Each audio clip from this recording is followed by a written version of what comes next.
Salut à toi, c'est Gianni, bienvenue dans ce nouvel épisode. On va se faire aujourd'hui 5 idées du livre L'art subtil de s'en foutre de Mark Manson.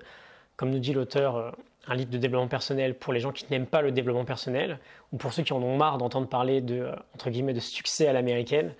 C'est plutôt un très bon livre. Je m'inspire bien sûr de la Morning Note, la fiche PDF du livre que tu peux aller télécharger gratuitement en description. Et on commence tout de suite avec la première idée. Choisis tes combats, ils conditionnent ta réussite. Mark Manson nous dit, et j'ouvre les guillemets, ce qui détermine ton succès n'est pas qu'est-ce qui te ferait plaisir, parce qu'on y répond tous quasiment la même chose.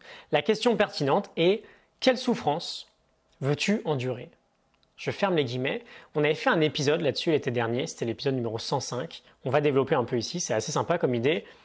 Quand on définit un objectif dans notre vie, on va souvent le faire en fantasmant sur les résultats que l'on veut obtenir. On tombe amoureux en fait d'une potentielle récompense. La récompense d'avoir par exemple perdu du poids ou d'avoir changé de job ou de peu importe. On se fixe très rarement un objectif en fonction du process qu'on va devoir suivre pour l'atteindre. Et le plus souvent, il faut bien comprendre que ce process-là est très douloureux. Okay? On n'est juste pas prêt en fait à fournir l'effort nécessaire pour y arriver. Et donc ce qui va déterminer si on va atteindre ou non cet objectif, c'est pas de choisir celui qui va nous faire fantasmer le plus, c'est de choisir la souffrance qu'on est prêt à endurer le plus. C'est de choisir nos combats. Manson nous dit, pour savoir qui tu es, tu dois savoir pourquoi tu es prêt à te battre. Ce n'est pas une question de volonté ou de courage. Il ne s'agit pas non plus de faire la morale sur la mode « on n'a rien sans rien ». C'est juste le b.a.-ba de la vie. Tes combats conditionnent ta réussite. Je ferme les guillemets. Si tu veux arriver à destination, atteindre ton objectif, la seule solution est de consentir à l'expérience négative qui va se présenter devant toi et de t'y engager à fond. La question à se poser, c'est pas qu'est-ce que j'ai envie, c'est quelle souffrance je choisis d'endurer.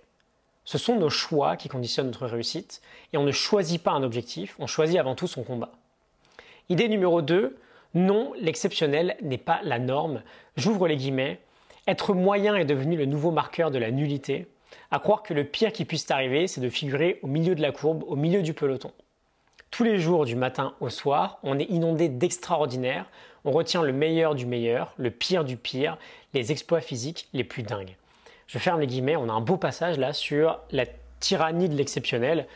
À nous de prendre du recul et de ne pas laisser l'exceptionnel devenir la norme. On peut accepter d'être moyen, c'est pas une tare. Et même si on excelle dans certains domaines, on est tous moyens de toute façon dans la plupart des autres domaines. C'est un peu, cette idée, c'est un peu le retour du bâton du dev perso à l'américaine. C'est pas criminel d'être moyen, évidemment. Okay? Idée numéro 3, responsabilité. On y reviendra toujours, évidemment. Mark Manson nous dit, j'ouvre les guillemets, l'amélioration de soi, ou l'évolution personnelle, émerge ainsi d'une simple prise de conscience. Il suffit de réaliser qu'on est responsable de tout ce qui nous arrive dans la vie, quelles qu'en soient les circonstances. On ne contrôle certes pas toujours ce qui survient, mais on contrôle toujours le regard que l'on porte sur ce qui nous arrive et la façon dont on y réagit. Que tu l'admettes ou pas, tu portes toujours la responsabilité de tes expériences. Je ferme les guillemets, je ne sais pas si j'ai besoin de m'étendre là-dessus, on en parle quasiment tous les jours. Je te renvoie vers l'épisode sur le livre Man's Search for Meaning de Viktor Frankl, si jamais tu veux développer cette idée. On est à la base de tout ce qu'on peut faire dans notre vie avec cette idée-là. Qu'on l'admette ou non, on porte toujours la responsabilité de notre expérience, de nos expériences. Ça ne veut pas dire que tout ce qui nous arrive est de notre faute, ça veut juste dire qu'on en est responsable. On a la capacité, on a cette liberté de pouvoir choisir nos réponses à chaque situation. Idée numéro 4, la loi de l'évitement de Manson. Cette loi, c'est la suivante. Plus quelque chose met en danger ton identité, plus tu l'efforces de l'éviter.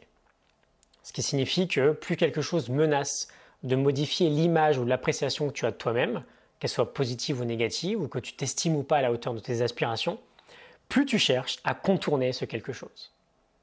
Traduction très simple, tout ce qui pourrait menacer ton ego te freine dans la vie.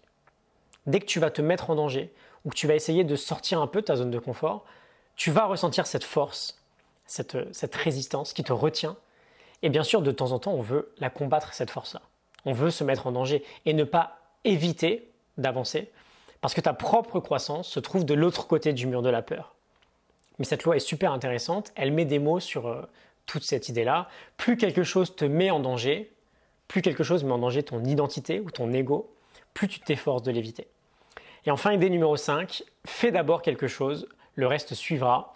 Monson nous dit, tu veux te lancer dans quelque chose et tu manques de motivation, fais quelque chose, n'importe quoi, vraiment, et exploite la réaction à cette action pour te motiver.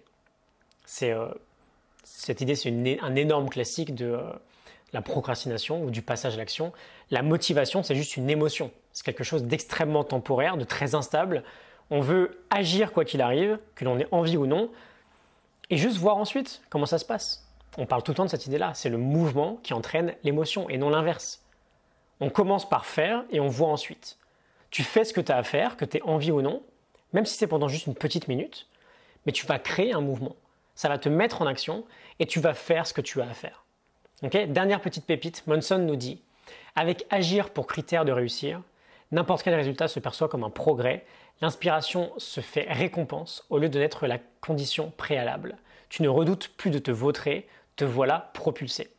C'est vraiment brillant, gros sujet sur le perfectionnisme là. Notre critère de réussite ne doit pas être de réussir, mais d'agir. Faire, c'est plus important que de faire parfaitement. Et juste se mettre en action, quand le critère de réussite, c'est juste l'action, juste agir devient déjà un succès en soi. Ok ? Je te laisse sur ces 5 idées. J'espère que ça te parle, que ça t'inspire. Je te mets quelques liens vers des épisodes importants et vers la morning note du livre que tu peux télécharger en description. C'est les 5 idées avec toi sur une seule page. Je te retrouve demain pour un nouvel épisode. Excellente journée à toi. À demain. Salut.